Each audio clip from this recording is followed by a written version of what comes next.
Hello दोस्तों, नमस्कार। स्वागत है आपका हमारे चैनल पर। तो दोस्तों चलिए आज हम लाइट ऑफ एशिया भगवान गौतम बुद्ध के जीवन के बारे में देखते हैं।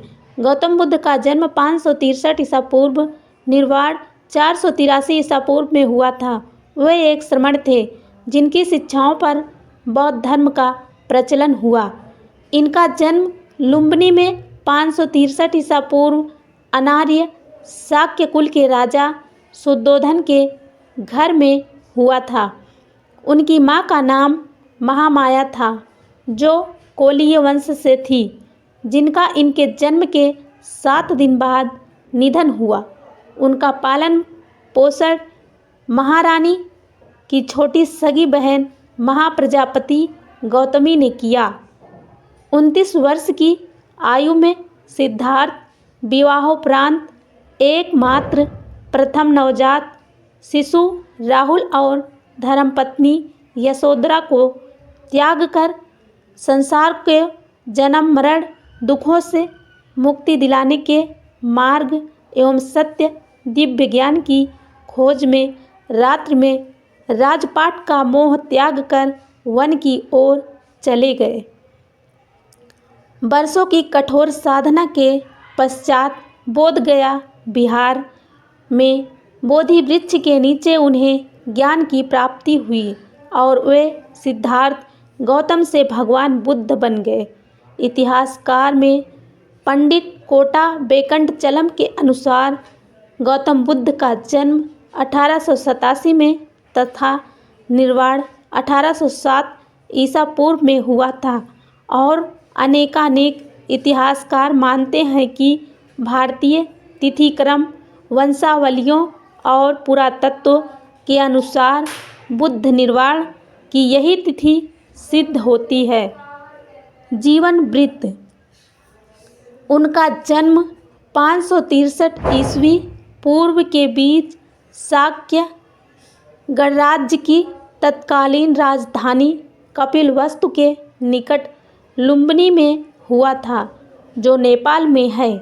लुम्बिनी वन नेपाल के तराई क्षेत्र में कपिलवस्तु और देवदह के बीच नौतनवा स्टेशन के से 8 मील दूर पश्चिम में रुक्मणीदेई नामक स्थान के पास स्थित था।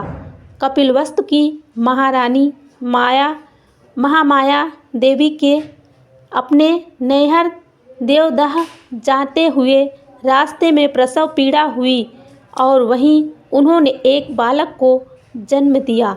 शिशु का नाम सिद्धार्थ रखा गया। गौतम गोत्र में जन्म लेने के कारण गौतम भी कहलाए। क्षत्रिय राजा शुद्धोधन उनके पिता थे। परंपरागत कथा के अनुसार सिद्धार्थ की माता का उनके जन्म के 7 दिन बाद निधन हो गया था। उनका पालन पोषण उनकी मौसी और शुद्धोधन की दूसरी रानी महाप्रजापति गौतमी ने किया। शिशु का नाम सिद्धार्थ रख दिया गया, जिसका अर्थ है वह जो सिद्धि प्राप्त के लिए जन्मा हो।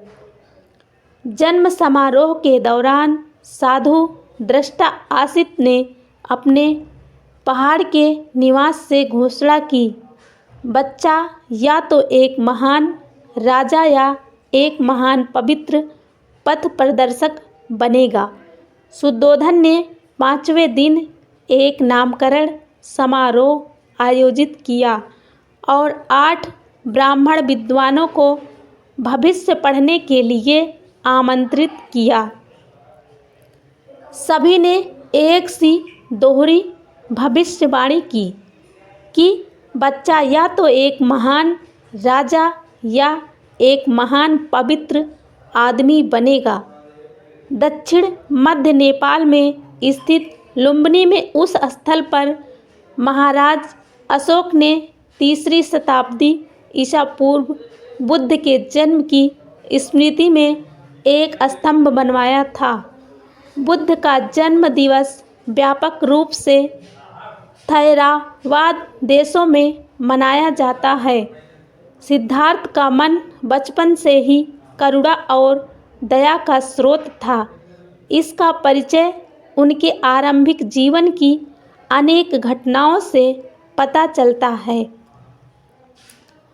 घुड़दौड़ में जब घोड़े दौड़ते और उनके मुंह से झाग निकलने लगता तो सिद्धार्थ उन्हें थका जानकर वहीं रोक देता और जीती हुई बाजी हार जाता। खेल में भी सिद्धार्थ को खुद हार जाना पसंद था, क्योंकि किसी को हराना और किसी का दुखी होना उससे नहीं देखा जाता था। सिद्धार्थ ने चचेरे भाई देवदत्त द्वारा तीर से घायल किए गए हंस की सहायता और उनके प्राणों की रक्षा की। शिक्षा और विवाह। सिद्धार्थ ने गुरु विश्वामित्र के पास वेद और उपनिषद को पढ़ा ही राजकाज और युद्ध विद्या की भी शिक्षा ली। कुश्ती, घुड़दौड़, तीर कमान, रथ हाँकने में कोई उसकी बराबरी नहीं कर पाता। 16 वर्ष की उम्र में सिद्धार्थ का कन्या यशोधरा के साथ विवाह हुआ। पिता द्वारा ऋतुओं के अनुरूप बनाए गए वैभवशाली और समस्त भोगों से युक्त महल में वे यशोधरा के साथ रहने लगे, जहां उनके पुत्र राहुल का जन्म हुआ। लेकिन विवाह के बाद उनका मन वैराग्य में चला और सम्यक सुख शांति के लिए उन्होंने अपने परिवार का त्याग कर दिया। तो दोस्तों, इस तरह की वीडियो देखने के लिए हमारे चैनल को सब्सक्राइब करें, वीडियो को लाइक करें। धन्यवाद।